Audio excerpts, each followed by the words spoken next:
Hello, कैसे हैं आप सभी। मेरा नाम है अजय और आज की कहानी की शुरुआत करते हैं।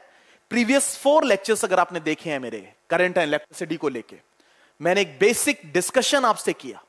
वो डिस्कशन इतना डाइल्यूटेड था कि अगर आप उसे ध्यान से देखते तो आपके मन में एक इमेज क्रिएट हो सकती थी, आपके मन में एक इमेज बन सकती थी कि चार्ज कैसे फ्लो करता है, किसमें फ्लो करता है, अगर चार्ज फ्लो करता है तो उस कॉन्सेप्ट को हम क्या नाम देने लग जाते हैं, कंडक्टर के क्रॉस पोटेंशियल डिफरेंस हाई करते हैं तो क्या होता है, रेजिस्टेंस क्या होता है, रेजिस्टिविटी क्या होता है, रेजिस्टेंस को अगर सीरीज में कनेक्ट करते हैं तो क्या होता है, पैरेलल में कनेक्ट करते हैं तो क्या होता है, बैटरी क्या होती है, ईएमएफ क्या होता है, इंटरनल रेजिस्टेंस क्या होता है, इंटरनल रेजिस्टेंस किस बात पे डिपेंड करता है। अगर सर्किट एनालिसिस की बात की जाए तो सर्किट को सॉल्व करने के लिए मेरे पास 2 लॉ हैं। वैसे तो किरचॉफ में 2 law. The first one is called current law, जिसको आप जंक्शन लॉ भी कहते हैं। इसके अलावा लूप लॉ, जिसे आप वोल्टेज लॉ भी कहते हैं, एनर्जी कंजर्वेशन और कहीं ना कहीं कंजर्वेशन ऑफ चार्ज से रिलेट करते हुए लॉस। ये सारे डिस्कशन इससे रिलेटेड बनते हुए कुछ क्वेश्चंस, उन क्वेश्चन को प्रैक्टिस में लेना, क्वेश्चन किस प्रकार का बन सकता है, उसे सॉल्व करने का तरीका क्या होना चाहिए, सारी बातें मैं प्रीवियस लेक्चर्स में कर चुका हूं। आज के लेक्चर में मैं इस टॉपिक के एंड की भी बात कर रहा हूं और यह पोर्शन इंपॉर्टेंट भी है। इंपॉर्टेंट इतना कि अगर मुझसे कहा जाए कि करंट एंड इलेक्ट्रिसिटी में सबसे ज्यादा क्वेश्चन आने के चांसेस कहां से हैं, तो मैं कहूंगा भैया 50% यहां से आने के चांसेस हैं और 50% वो जो 4 लेक्चर मैं आपको पढ़ा चुका हूं। मतलब 50% चांसेस वहां से और 50% इस पर्टिकुलर लेक्चर से। तो इस लेक्चर का इंपॉर्टेंस आपको पता चल गया होगा। मैंने बोला इंपॉर्टेंट तो सारे टॉपिक हैं, सारे लेक्चर्स हैं, लेकिन कुछ लेक्चर्स इतने ज्यादा इंपॉर्टेंट हो जाते हैं कि वहां से आपको 4 नंबर प्राप्त हो सकते हैं भाई।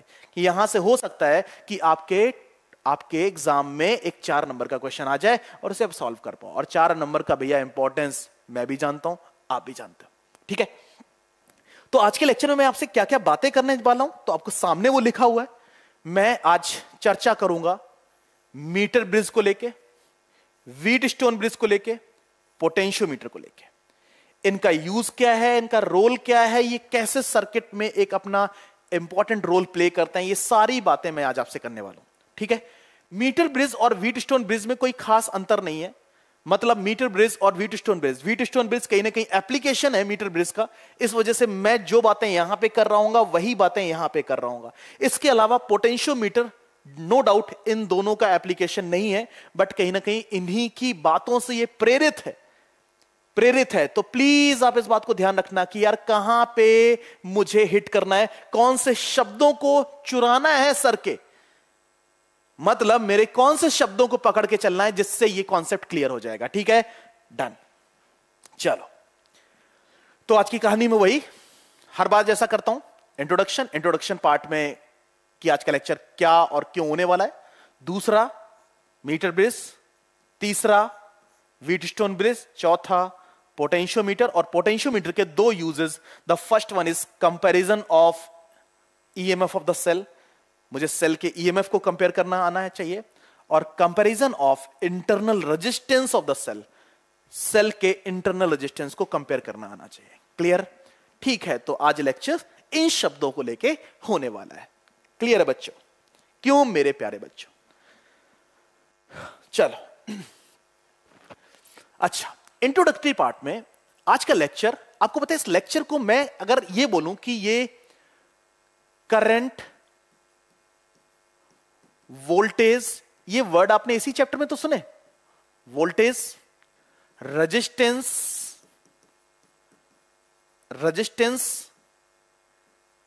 Measuring instrument. अगर मैं आज के लेक्चर को शॉर्ट में कहना चाहूं तो करंट, वोल्टेज और रेजिस्टेंस को मेजर करने वाले इंस्ट्रूमेंट्स की बात करेंगे। जैसे अगर मैं मीटर ब्रिज या फिर व्हीटस्टोन ब्रिज की बात करूं, मीटर ब्रिज या फिर व्हीटस्टोन ब्रिज की बात करूं, तो ये कॉमन प्रिंसिपल वर्क करते हैं। व्हीटस्टोन ब्रिज की बात करूं तो आप इनको लिए कहोगे कि यार ये दोनों ना आपको सर्किट में अननोन रेजिस्टेंस फाइंड आउट करने में मदद करेंगे। क्या? अननोन रेजिस्टेंस फाइंड आउट करने में मदद करेंगे। यानी मीटर ब्रिज और व्हीटस्टोन ब्रिज कुछ ऐसे एप्लीकेशन या फिर ऐसी डिवाइसेस अपने मान सकते हो या फिर ऐसी सर्किटरी ने मान सकते हो जिससे आप एक सर्किट में लगे हुए अननोन रेजिस्टेंस को मेजर कर सकते हो। ठीक है, इसके अलावा अगर मैं पोटेंशियोमीटर की बात करूं, अगर मैं पोटेंशियोमीटर की बात करता हूं, किसकी? पोटेंशियोमीटर की बात करता हूं, तो पोटेंशियोमीटर सर्किट में, मतलब पोटेंशियोमीटर का क्या रोल है? सर्किट में किन्हीं दो पॉइंट्स के बीच पोटेंशियल ड्रॉप या पोटेंशियल डिफरेंस मेजर करने में इसका यूज किया जाता है। आप कहोगे सर तो वोल्ट मीटर किस काम का? आप सर वोल्ट मीटर वर्ड, या जब मैं छोटी क्लासेस में था तो सर मुझे बताया गया कि वोल्टेज मेजर करना है तो वोल्ट मीटर का यूज करो, है ना, वोल्ट मीटर का यूज करो। मैं कहूंगा भैया ठीक है, वोल्ट मीटर से वोल्टेज पोटेंशियल ड्रॉप मेजर किया जा सकता है, पोटेंशियल डिफरेंस मेजर किया जाता है, लेकिन आपको पता है कि physics means the branch of science which deals with the measurement of physical quantities with great accuracy. मतलब फिजिक्स इस बात को ध्यान में रखती है कि मैं बेहतर से बेहतर रिजल्ट कैलकुलेट करके आपको दे पाऊं, और वो तभी पॉसिबल है जब मैं कुछ और डिवाइसेस, ऐसी डिवाइसेस जो मोस्ट सेंसिटिव डिवाइसेस हैं, तो मैंने एक सेंसिटिव डिवाइस बनाई, सेंसिटिव डिवाइस बनाई जिसकी हेल्प से मोस्ट एक्यूरेटली मैं वोल्टेज को मेजर कर सकता हूं। ठीक है, तो पोटेंशियोमीटर वोल्टेज को मेजर करने वाला एक इंस्ट्रूमेंट जो कि मोस्ट एक्यूरेटली मेजर करता है वोल्टेज को। ठीक है, ऐसा क्यों कर पाता है, इसका रीजन मैं पोटेंशियोमीटर में आपसे बात कर रहा हूं। ठीक है, तो कहीं ना कहीं आज का जो लेक्चर है वो इन्हीं फिनोमिनास को लेके, इन्हीं बातों को लेके मैं इलेबोरेशन रखूंगा, इलेबोरेट करूंगा इस बात को। ठीक है, डन, ओके। तो सबसे पहले मीटर ब्रिज। मीटर ब्रिज में सबसे पहला पॉइंट आप याद में रखोगे कि क्या है ये मीटर ब्रिज। इसे क्यों कह रहे हैं? क्योंकि इसमें एक रेजिस्टेंस वायर यूज किया जाता है, एक रेजिस्टेंस वायर जिसकी लेंथ 1 मीटर है, दैट्स वाई इसका नाम मीटर ब्रिज रख दिया गया है ना। 1 मीटर लेंथ का इसमें एक वायर यूज किया जाता है। कहां यूज किया जाता है मैं अभी बताऊंगा, इस वजह से इसको मीटर ब्रिज का नाम दिया गया। दूसरा, use to find the unknown resistance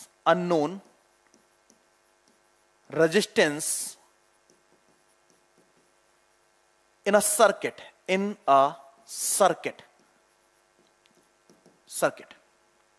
मतलब use to find the unknown resistance in a circuit. एक सर्किट में अननोन रेजिस्टेंस है जिसके बारे में मुझे कोई ज्यादा इंफॉर्मेशन नहीं, जिसके बारे में ज्यादा कुछ पता नहीं है, मैं उस रेजिस्टेंस को मेजर कर पाता हूं इसकी हेल्प से। ठीक है, तो ये दो मेजर पॉइंट है। एक तो ये, इसको मीटर ब्रिज क्यों कहा गया और इसका यूज, मेजरली इसका यूज क्या है वो मैंने आपको बता दिया। ठीक है, फिर इसके डिवाइस, यानी कि डिवाइस कैसे बनती है, उसका जो इंटरनल कॉन्फ़िगरेशन है, जो इंटरनल सर्किटरी है वो कैसी होती है, तो इंटरनल सर्किटरी में जाते हैं। इंटरनल सर्किटरी कुछ ऐसे देखो,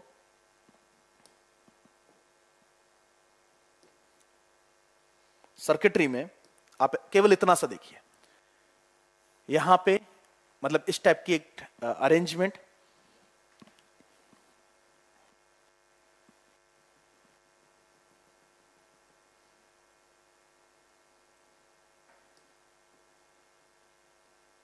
पहले सर्किटरी देख लो, आपको सर्किटरी समझ आ जाना चाहिए। सर्किटरी समझ आ गई तो आप इस मुश्किल नहीं आएगा आपको। मैं सर्किट की बात करता हूं। वैसे ये सारा कुछ एक फ्रेड बोर्ड या फिर लकड़ी के एक तख्ते पर डिजाइन किया जाता है। ठीक है,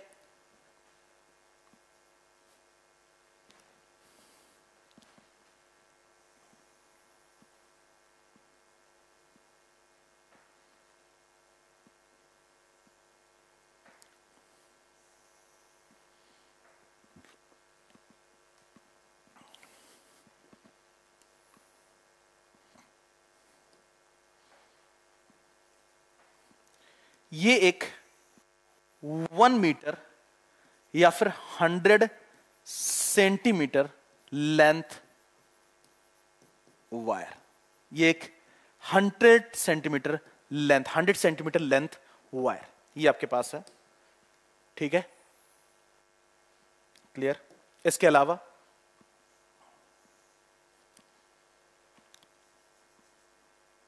एक रेजिस्टेंस ये,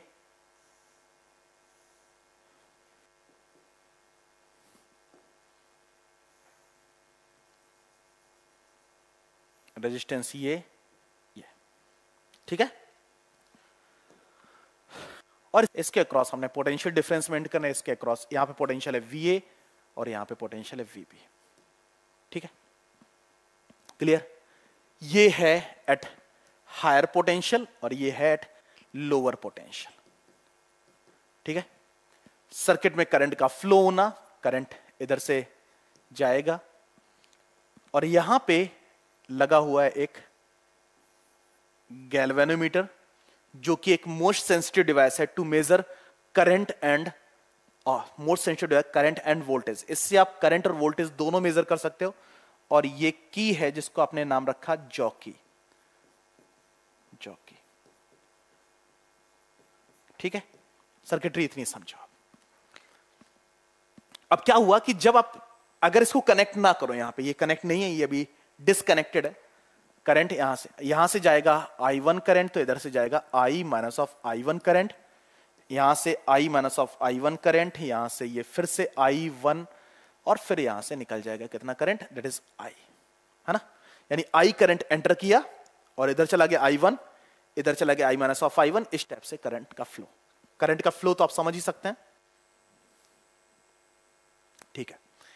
इसके बाद क्या किया, इसके बाद अगर मैं ये पॉइंट है, प्लीज ध्यान से देखना, ये एक पॉइंट है A, ये पॉइंट है B और ये पॉइंट है C। आपने किया, सबसे पहले आपने क्या किया, आपने इसको A पॉइंट पे टच किया, A पॉइंट पे टच किया। तो जब आपने A पॉइंट पे टच किया, है ना, when jockey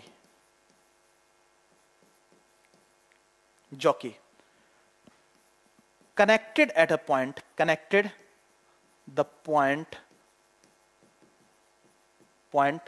A, यानी जब वो A पॉइंट से कनेक्ट किया गया, ठीक है, जब वो A पॉइंट से कनेक्ट किया गया तो there is the deflection in G, there is the deflection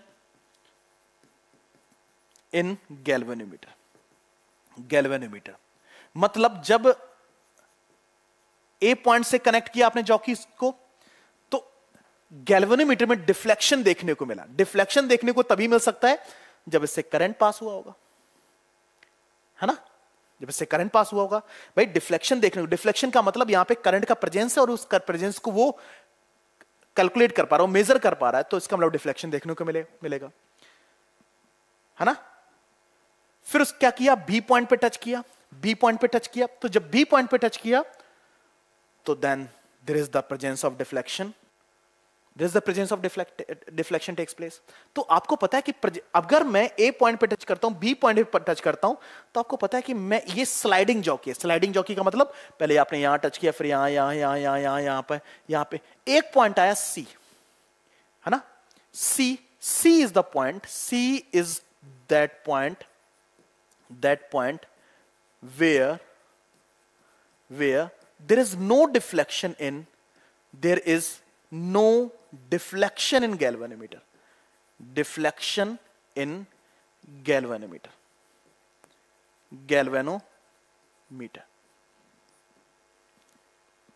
ठीक है।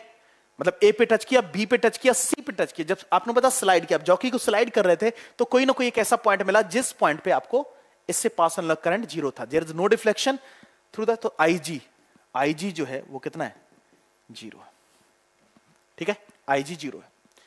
ये रेजिस्टेंस है R1, ये रेजिस्टेंस है R2 और इसकी जो लेंथ है, ये पूरी जो लेंथ है ये है L।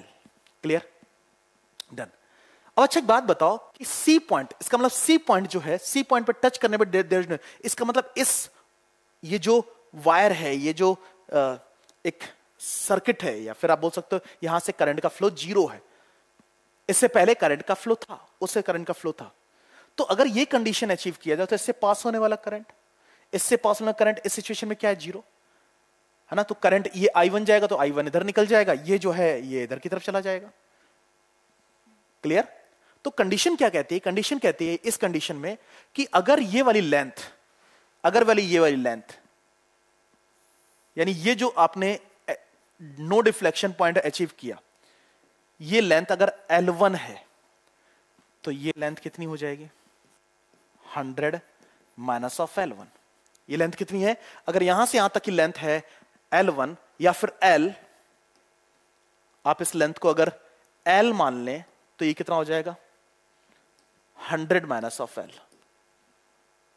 तो मीटर ब्रिज का कॉन्सेप्ट क्या कहता है, मीटर ब्रिज का कॉन्सेप्ट कहता है R1 upon L that should be equal to R2 upon 100 minus L, या फिर R1 upon R2 is equal to L upon 100 minus L। ये कहता है मीटर ब्रिज, ऐसा कहता है। वैसे इसको मैं प्रूव करके भी दूंगा, इसकी कैलकुलेशन करके भी दूंगा कि कंडीशन मिली कहां से। लेकिन मीटर ब्रिज के लिए आपको क्या ध्यान में रखना है, मीटर ब्रिज के लिए ध्यान में रखना चाहिए है कि आपने एक स्लाइडिंग वायर, एक स्लाइडिंग जॉकी, जिसको आपने डिफरेंट डिफरेंट पॉइंट पे टच कराया, एक पॉइंट ऐसा मिला जिस पॉइंट में इससे पास होने वाला करंट जीरो था। अगर इससे पास होने वाला करंट जीरो है तो कंडीशन क्या मिलती है, R1 this resistance upon this particular length and this resistance upon this length. Clear, clear है। ये है कॉन्सेप्ट ऑफ मीटर ब्रिज। आपको अगर सर ये अननोन रेजिस्टेंस को फाइंड करने में कैसे मदद करता है, उस अननोन रेजिस्टेंस को, अब ये आपके पास एक सर्किट है, इस सर्किट में आप वो अननोन रेजिस्टेंस को कनेक्ट कर दो, कहीं पे भी कनेक्ट कर दो, आप इसके पैरेलल में कनेक्ट कर दो, इसके सीरीज में कर दो, इसके पैरेलल में कर दो, इसके सीरीज में कर दो, आपको पता है कि वो नल पॉइंट उसके अकॉर्डिंग डिक्लेयर हो जाएगा। अब नल पॉइंट अगर अचीव कर लेंगे तो 100% रिलेशन अचीव कर लेंगे, रिलेशन अचीव करेंगे तो रिलेशन ही फॉर्मुलेट करके देगा या फिर आंसर करके आपको दे देगा। ठीक है, ये कैलकुलेशन मैं आपको आगे करके दूंगा कि ये कंडीशन आपको मिली कहां से। ठीक है, इसके एप्लीकेशन से। तो मीटर ब्रिज में मुझे कंडीशन मिल रही है, क्या कंडीशन मिल रही है कि R1 upon R2 is equal to L upon 100 minus L।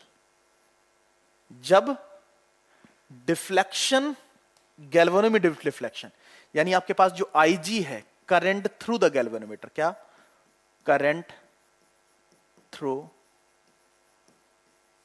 The galvanometer जो है वो जीरो है।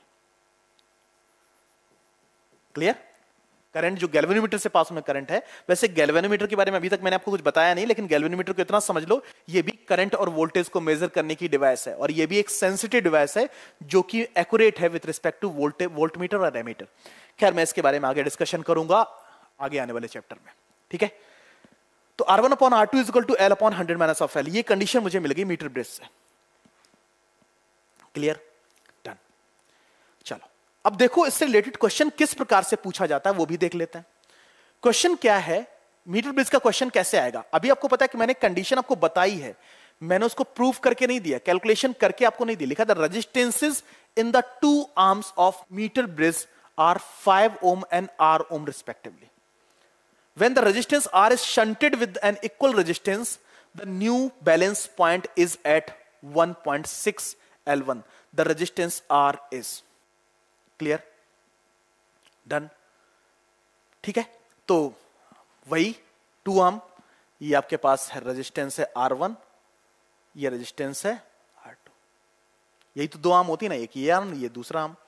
The resistance of 2 ohm of the meter bridge is a 5 ohm, इसका 5 ohm है, इसका R ohm है। ठीक है, क्लियर। और ये है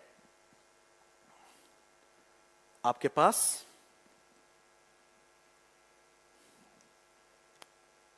ये। Clear, the resistance in the two arms of meter bridge are 5 ohm and R ohm respectively. When the resistance R is shunted with an equal resistance, आपको पता है क्या, ये आपके पास है 1 मीटर लेंथ, ये आपके पास कितना है 1 मीटर लेंथ। 1 मीटर मतलब दिस इज 1 मीटर। ठीक है, when the resistance R is shunted with an equal resistance, R is shunted with equal resistance, shunted का मतलब होता है शंट करना, शंटिंग का मतलब होता है आप पैरेलल में एक रेजिस्टेंस लगा दो। है ना। तो आपको बैलेंस पॉइंट कहां पे मिल रहा है? अच्छा, balance point is eight 1.6 L1। मानते वो पॉइंट यहां पे आपने जॉकी को जब कनेक्ट किया होगा, जो गैल्वेनोमीटर है, आपने कहां पे, आपको balance point left hand side से कितना मिल गया, एक एंड से कितना मिल गया, that is equal to 1.6 L1। The resistance R is, the resistance R यानी इस रेजिस्टेंस, यानी आपने इसको R यानी R की वैल्यू कितनी होगी, इस बात का मुझे मेजरमेंट करके दो। ठीक है, ओके। तो जब मैं ये यहां शंट करता हूं तो मुझे ये बैलेंस पॉइंट 101.6 L1 मिलता है। इसका मतलब पहले कहां मिल गया होगा, L1 पे, यानी पहला बैलेंस पॉइंट आपको L1 पे मिल रहा था। ठीक है, तो कंडीशन क्या कहती है, यानी जब आपने शंट नहीं किया था, जब आपने शंट नहीं किया होता भाई, जो बैलेंस पॉइंट है वो 1.6 L1 हुआ, मतलब क्या है कि आपके पास ये 100 मीटर था, ये 100 मीटर था, और सॉरी 100 सेंटीमीटर था, और पहले बैलेंस पॉइंट L1, अब वो कितना हो गया 1.6 L1। तो कंडीशन क्या कहती है, पहले 5/L1 is equal to R/100 minus L1, 100 minus of L1। Clear, ये है पहली कंडीशन। दूसरी कंडीशन क्या कहती है, दूसरी कंडीशन कहती है कि भाई बैलेंस पॉइंट हो गया L1 की जगह, दैट इज 1.6 L1, जब रेजिस्टेंस कितना हो गया R/2। देखो ना, शंट किया तो आपके पास 100 माइनस ऑफ 1.6 L1, ये दूसरा पॉइंट है कि नहीं, बताओ। पहला कंडीशन क्या था, पहला कंडीशन, दूसरा, जब आपने शंट किया तो जो बैलेंस पॉइंट हो गया 1.6 L1 हो गया। अगर 1.6 L1 हो गया, इसका मतलब कंडीशन क्या थी कि जब शंट नहीं था तब ये कंडीशन थी, और जब शंट हो गया तो कंडीशन ये आ गई। अब मुझे L1 एलिमिनेट करना है, मुझे L1 को एलिमिनेट करना है, L1 को एलिमिनेट करके R कैलकुलेट करना है। ठीक है, तो क्या मैं इस क्वेश्चन को ना करूं, या फिर आप लोग कर लोगे ना? ठीक है, मुझे ज्यादा क्वेश्चंस भी कराने, ज्यादा पर्टिकुलर पोर्शन। तो आपके पास पहले बैलेंस पॉइंट क्या था, बाद में बैलेंस पॉइंट क्या हो गया। शंटिंग का मतलब हमेशा ध्यान रखना, शंट का मतलब होता है पैरेलल रेजिस्टेंस। आपने पैरेलल में एक रेजिस्टेंस कनेक्ट किया। क्लियर, तो दो इक्वेशन, दो वेरिएबल, L1 को एलिमिनेट करो, R की वैल्यू यहां से कैलकुलेट करो। और क्वेश्चन कैसे पूछा जा सकता है, देखो ये आपके पास फिर से ये है एक एंड आर्म, ये है दूसरी आर्म। यहां पे आपके पास कंडीशन क्या लिखा है, the figure shows a meter bridge in which null point is obtained. Null point is obtained at a length AD, है ना, at a length AD। Clear, मैं इसको थोड़ा सा और बेहतर बना देता हूं कि ये D पॉइंट है, मुझे वो बैलेंस पॉइंट कहां पे मिला, D पे मिला। अब बैलेंस पॉइंट D पे, तो इसकी कुछ ना कुछ लेंथ होगी। ये आपके पास D है, ये DB, ये AD है, ये DB है ना।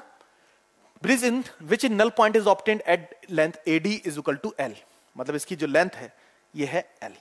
तो ये कितना होगा, 100 माइनस ऑफ L होगा कि नहीं, 100 minus of L।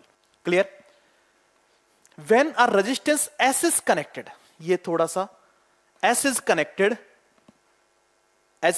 in parallel with resistance S, ये S है, इसके पैरेलल में S डैश कनेक्ट किया गया। प्लीज ध्यान से देखो, ये not 12 volt, that is S dash connect किया गया in parallel with resistance S, the new position of null point is obtained. एक नई पोजीशन मुझे मिली।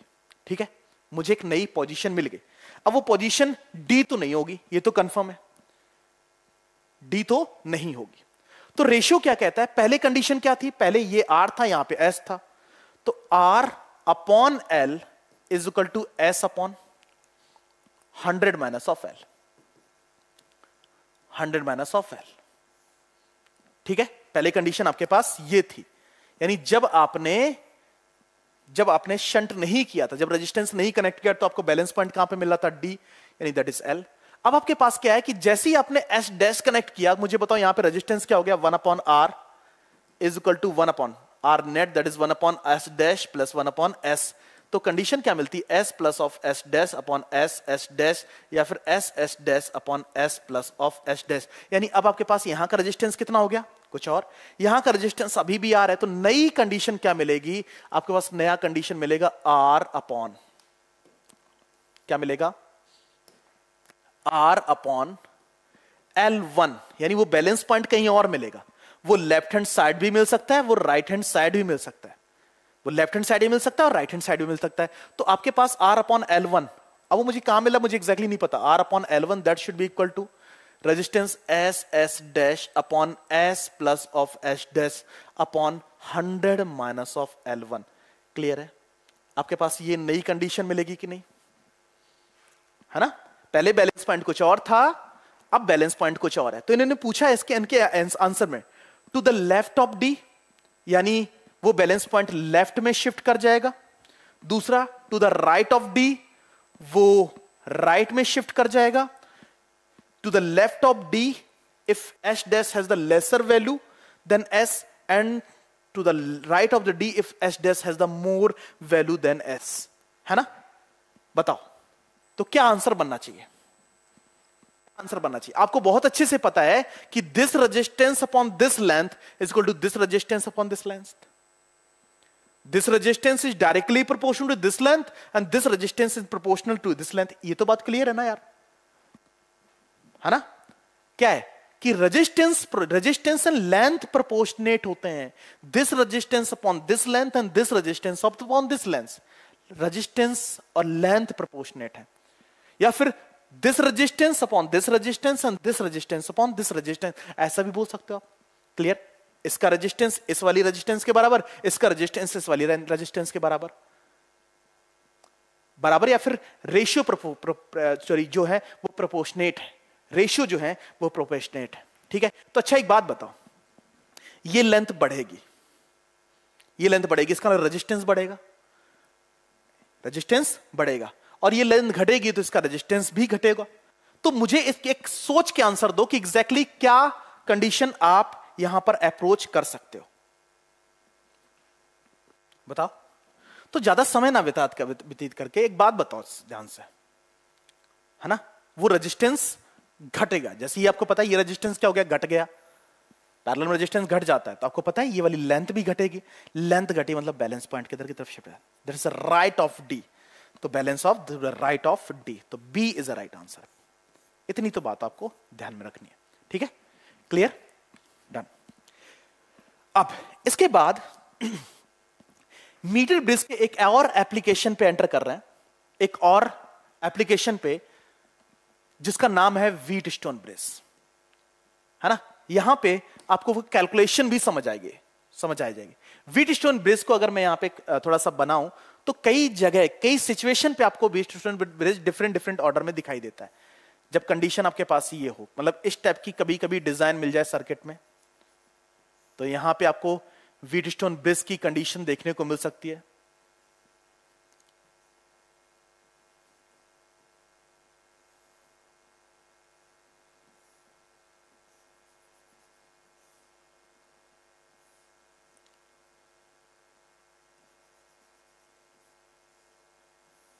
ये कभी कभी इस प्रकार का सर्किट बना हुआ दिखाई देता है। ये रेजिस्टेंस अगर आर है, ये रेजिस्टेंस आर है, ये रेजिस्टेंस आर है, रेजिस्टेंस आर है, ये रेजिस्टेंस आर है। यहां पे आर की जगह कुछ और भी डिवाइसेस हो सकती थी, ठीक है? लोड लेकिन हर जगह सेम होना चाहिए। तो कभी कभी इस टाइप की सिचुएशन पे भी आप इसको कंफर्म कर सकते हैं कि ये व्हीट स्टोन ब्रिज है। दूसरी कंडीशन, दूसरी मिलती जुलती कंडीशन, अगर आपको कभी कभी इस टाइप की सिचुएशन सर्किट में दिखाई देती है,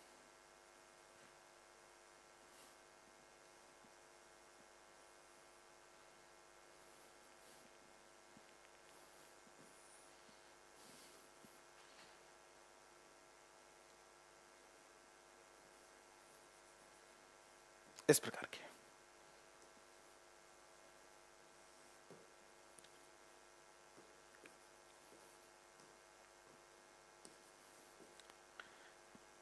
ये दोनों डायग्राम जो है वो लगभग सेम है, मतलब आप सेम डिजाइन आप कह सकते हो।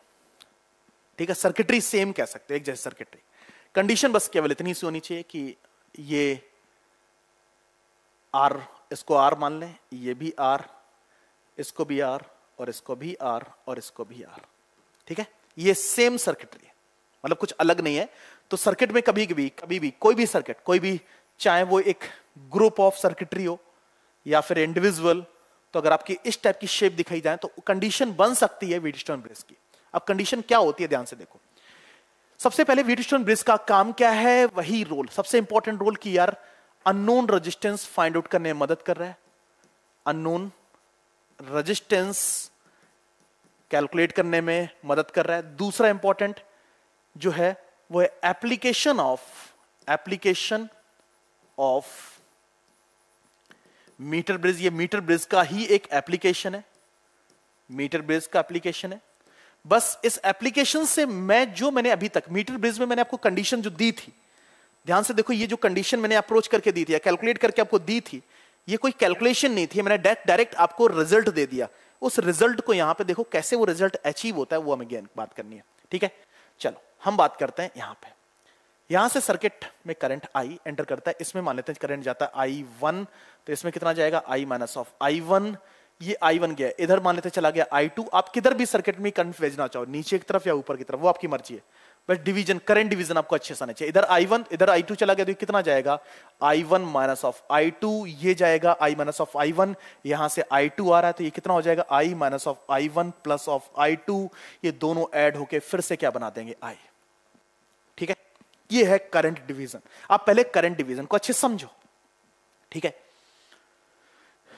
ये बिल्कुल वैसी सर्किटरी है। ध्यान से देखो, अगर मीटर ब्रिज में जाके देखोगे तो मीटर ब्रिज में भी क्या है, करंट आ रहा है, दो पार्ट में डिवाइड कर दे रहा है।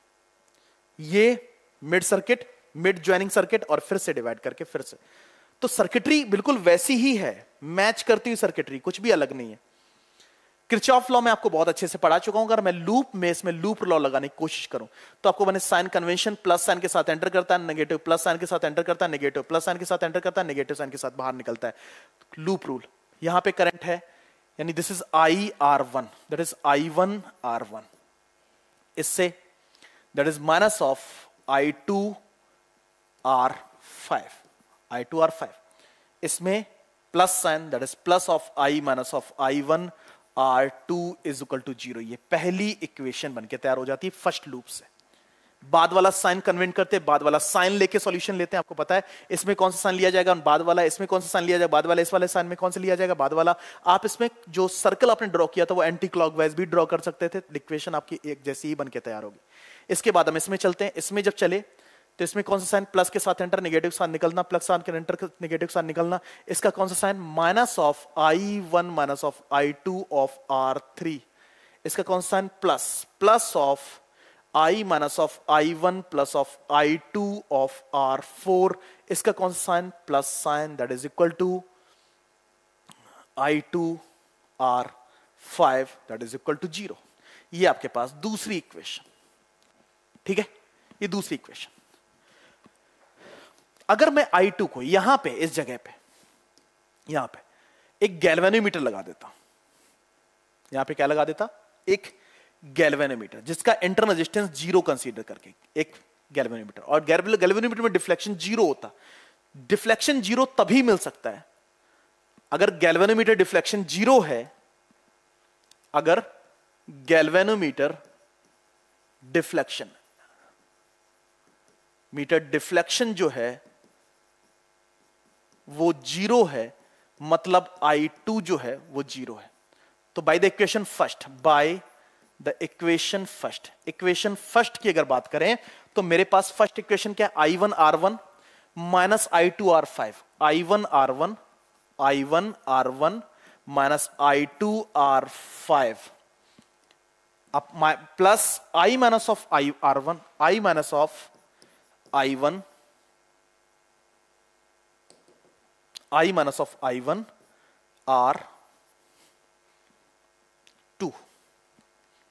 R2 is equal to 0। तो bye the equation first I2 की वैल्यू कितनी कर दो, 0। I2 की वैल्यू 0 करने पे मुझे मिलेगा I1 R1 plus of I minus of I1 of R2। ये है इक्वेशन थर्ड। तो बाय द इक्वेशन 1 मैंने एक इक्वेशन और ड्रॉ कर ली, थर्ड। इसके अलावा मेरे पास by the equation second, by the equation second, अगर मैं सेकेंड इक्वेशन की बात करता हूं, मैं सेकेंड इक्वेशन की बात करूं तो मेरे पास सेकेंड इक्वेशन क्या है? सेकेंड इक्वेशन आपके पास ये है, minus of I1 minus of I2 minus of I1 minus of I2 of R3। इसके अलावा I minus of I1 plus I2, I minus of I1 plus I minus of I1 plus of I2 of plus I minus of I1 plus I2 of R4। इसके अलावा plus of I2 R5 plus I2 R5 is equal to 0 when no deflection, that is I2 is equal to 0। मैं I2 अगर 0 place कर देता तो minus I1 R3 plus इसमें I2 0, that is I minus of I1 of R4 is equal to 0। Clear?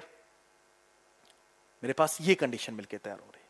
यहां पे मैंने calculation जो की है वो देखो ध्यान से, यहां पे calculation that is I1 minus of I2, I1 minus of I2, यहां से करंट I1 एंटर करता है, इधर I2 जाता है, that is I1 minus of I2 of R3। ठीक है, बिल्कुल ठीक है। इधर आपके पास है I minus of I1 of I2, ये आपके पास करंट पॉजिटिव साइन के साथ, इसका पॉजिटिव साइन, ये मेरे पास इक्वेशन। इसके अलावा फर्स्ट इक्वेशन को अगर आप देखें तो फर्स्ट इक्वेशन में मेरे पास ये वैल्यू निगेटिव साइन के साथ होनी चाहिए थी। एक्चुअली देखो बाद वाला साइन लेते तो minus of I1 R1।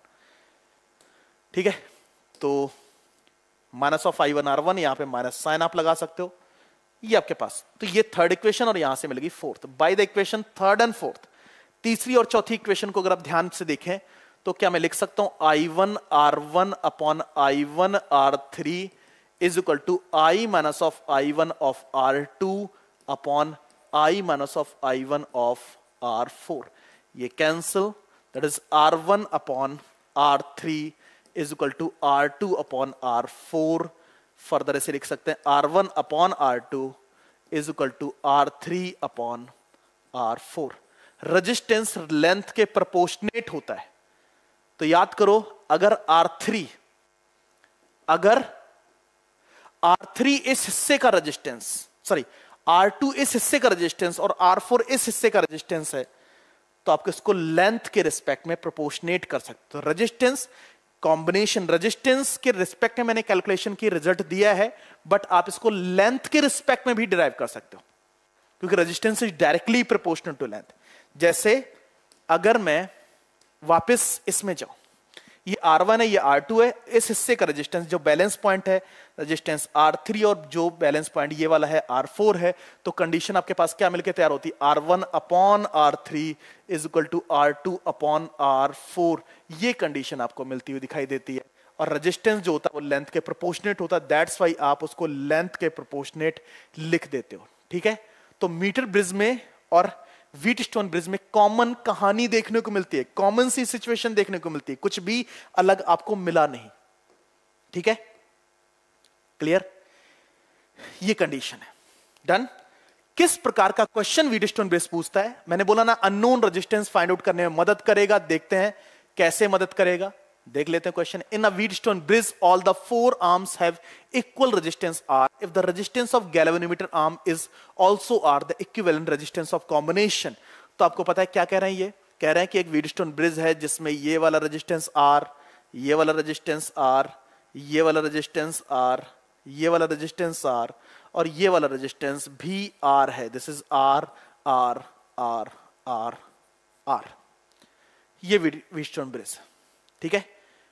Galvanometer वाली साइड में भी रेजिस्टेंस R है। तो मैंने बोला ना कि जब कंडीशन क्या हो जाए, दिस अपॉन दिस, अगर मैं इसको P Q R और S नाम दूं तो that is P upon Q is equal to R upon S। Condition fulfil. अगर कंडीशन फुलफिल, इसका मतलब यहां से पास होने वाला करंट जीरो। अगर पास होने वाला करंट जीरो, इसका मतलब देखा जाए तो इसको मैं फर्दर कैसे बना सकता हूं? इसको हटा दो। इसको हटाने पे क्या मिलेगा? मुझे मिलेगा एक रेजिस्टेंस ये, दूसरा रेजिस्टेंस ये, तीसरा रेजिस्टेंस ये और चौथा रेजिस्टेंस ये। क्लियर?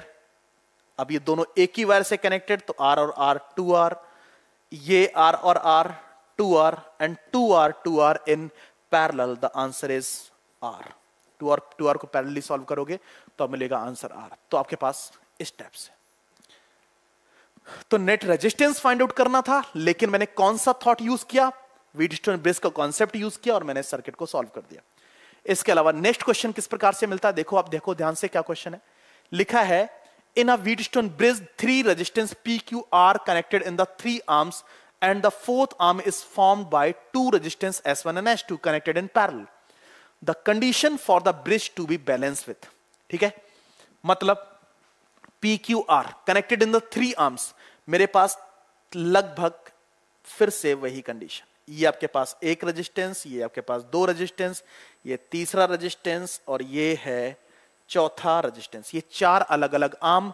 और यहां पे मेरे पास ये गैल्वेनोमीटर रेजिस्टेंस है, यहां पे ये गैल्वेनोमीटर रेजिस्टेंस, यहां से पास होने वाला करंट 0 है, नो डिफ्लेक्शन सिचुएशन।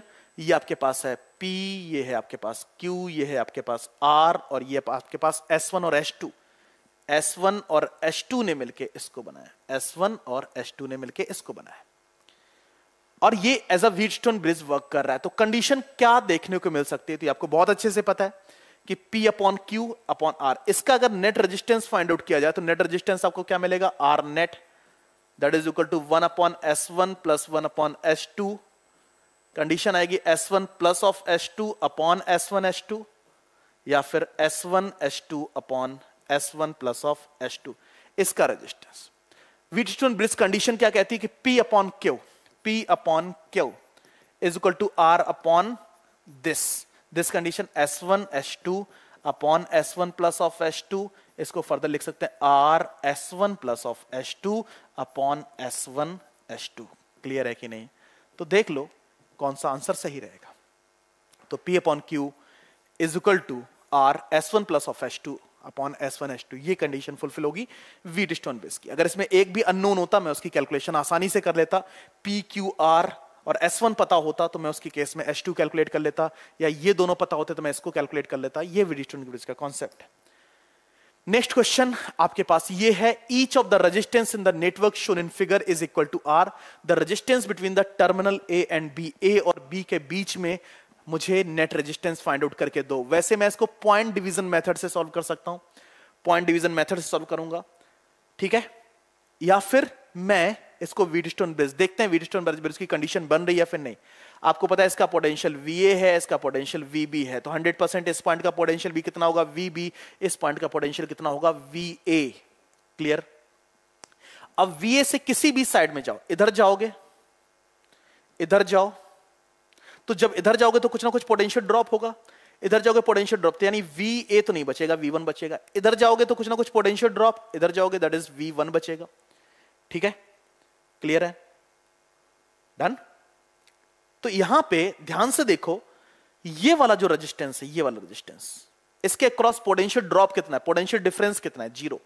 तो देखा जाए तो ये इसमें लगा, इस सर्किटरी में ये लगा ही नहीं है। इसके अक्रॉस पोटेंशियल ड्रॉप कितना है, 0। पोटेंशियल ड्रॉप 0, इसका मतलब इसके अक्रॉस ये इसकी जो वर्किंग है वो खत्म, ये वर्किंग होगा ही नहीं। अगर वर्किंग में नहीं होगा इसका मतलब क्या है, ये रेजिस्टेंस नहीं लगा हुआ। ठीक है, तो सर्किटरी क्या बन के तैयार होती है, न्यू सर्किटरी जो आपके पास बनती है, देखो क्या बनती है। ये वाले रेजिस्टेंस को अगर लीव कर दिया जाए तो जो न्यू सर्किटरी बनती है उसके अक्रॉस, यानी आपके पास यहां VA ले लो, यहां पे आप VB ले लो, यहां पे आप V1 ले लो। अब VA और V1 के बीच में कितने रेजिस्टेंस, एक ये रेजिस्टेंस, एक ये रेजिस्टेंस लगा दो। VA V1 के बीच में एक रेजिस्टेंस ये है, दूसरा रेजिस्टेंस आपके पास ये है, R है, ये R है। V1 और VB के बीच में, V1 और VB के बीच में एक रेजिस्टेंस ये, एक रेजिस्टेंस ये, लगा दो भाई। क्या? एक रेजिस्टेंस ये और एक रेजिस्टेंस ये, ठीक है, लगा दो। एक रेजिस्टेंस और दूसरा रेजिस्टेंस, है ना। ये RR, ये RR, ये RR कितना हो जाएगा, R/2। ये RR कितना हो जाएगा, R/2। R/2, R/2 in series that is equal to R। तो आंसर कितना आ जाएगा, R। ठीक है, व्हीटस्टोन ब्रिज का कॉन्सेप्ट था। अगर चाहते तो व्हीटस्टोन ब्रिज बनता हुआ दिखाई देगा। आप इस पूरे तार को उठा के घुमा के इधर लाके रख दो, पूरा तार इधर उठा के रख दो। तो सोचो कि अगर मैं इस पोर्शन को यहां से हटा के ये घुमा के इधर रख दूं तो आपके पास सर्किटरी कैसे बनेगी, बीच में आ जाएगा, मिड मोस्ट में आ जाएगा ना। और P upon Q is equal to R upon S की कंडीशन फुलफिल हो जाएगी, तब भी ये व्हीटस्टोन ब्रिज दिख रहा है। तो आपको थोड़ा सा क्वेश्चन को इलेबोरेट करना है, थोड़ा सा उसे सॉल्व करने की कोशिश करना है, और देख पा रहे हैं कि आप क्वेश्चन आराम से हैंडल कर पाओगे, कोई मुश्किल यहां पे है नहीं। ठीक है, इसके अलावा एक क्वेश्चन आपके पास ये है ट्राई करना आप लोग इस क्वेश्चन को सॉल्व करने का। व्हीटस्टोन ब्रिज का ही कॉन्सेप्ट है और उसके बिहाफ पे देखो ये क्वेश्चन कैसे सॉल्व होगा वो भी आप देख सकते हैं कि यार कंडीशन फुलफिल हो रही, this upon this is equal to this upon this. तो देखा जाए तो सर्किट में ये रेजिस्टेंस लगा ही नहीं है। अगर ये सर्किट में रेजिस्टेंस नहीं लगा है इसका मतलब क्या है, इन दोनों का ये आपके पास 3 कितना हो जाएगा, 3 6 कितना हो जाएगा 12, और 12 और 6 इन पैरेलल सॉल्व होके जो वैल्यू आएगी वो 2 ओम के साथ सीरीज में होगी। नेट रेजिस्टेंस पता चल गया, नेट वोल्टेज ड्रॉप पता है आपको, पता है ये 10 वोल्ट थोड़ा सा यहां पे मिस्टेकन लिखा हुआ है, तो 6 वोल्ट ड्रॉप पोटेंशियल है, मैं इसे कैलकुलेशन कर पाऊंगा I equal to V upon R से। डन, क्लियर है। Now the next thing is potentiometer, इस चैप्टर का या इस पर्टिकुलर पोर्शन का एक इंपॉर्टेंट सेक्शन। ठीक है, अगर मैं इस टॉपिक को अब आगे फर्दर पढ़ाने के लिए जाता हूं तो मुझे लगता है थोड़ा सा ज्यादा टाइम लग जाएगा, वीडियो की लेंथ थोड़ी ज्यादा हो जाएगी। तो एक काम करते हैं, इसको नेक्स्ट वीडियो में रखते हैं इस टॉपिक को, क्योंकि इंपॉर्टेंट भी है और थोड़ा सा अंडरस्टैंडिंग के लिए आपको एफर्ट भी डालने पड़ेंगे। तो इस पर्टिकुलर पोर्शन को आप नेक्स्ट लेक्चर में रखें। तो नेक्स्ट लेक्चर में मिलूंगा मैं पोटेंशियोमीटर और कुछ क्वेश्चंस के साथ। तो आज के सेशन में इतना, मिलता है नेक्स्ट और अधिक एनर्जी के साथ। तब तक के लिए आप सभी को बहुत बहुत धन्यवाद। Thank you so much.